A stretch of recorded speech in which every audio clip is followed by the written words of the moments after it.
Kurds protested on Tuesday after an Iranian missile struck targets in northern Iraq. The attack has sparked an unusual row between the neighbouring allies.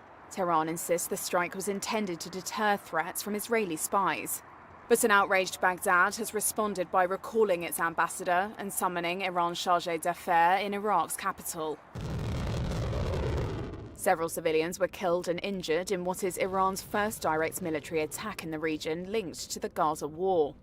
State media said Iran's Revolutionary Guards hit what they called an Israeli espionage center in Iraq's semi-autonomous Kurdistan region, near the US Consulate in the capital, Erbil. The Guards said the late Monday assault was in response to Israeli atrocities against several of its commanders and on Iranian allied forces in the Middle East since the conflict started. Israeli government spokesperson Avi Heyman said he would not speculate when asked at a press briefing about Iran's assertion that it struck a Mossad site. Iraqi Kurdish Prime Minister Masroor Barzani spoke on the sidelines of the World Economic Forum. What's surprising, we are not a part of this conflict. We don't know why Iran is retaliating against civilians of Kurdistan, especially in Erbil. We have no animosity towards any of our neighbors, especially Iran. This has been another attack that in the past few years, there have been other attacks also against Kurdistan.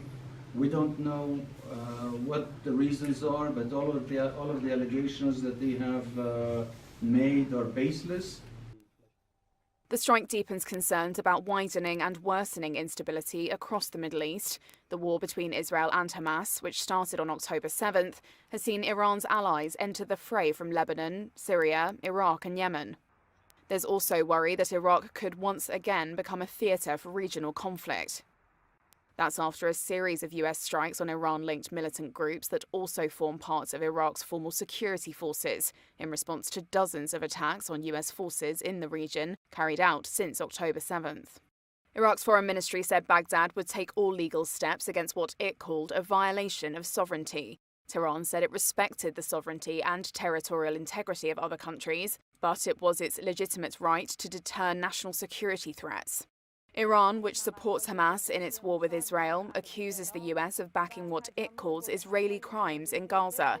The US has said it backs Israel in its campaign, but has raised concerns about the number of Palestinian civilians killed.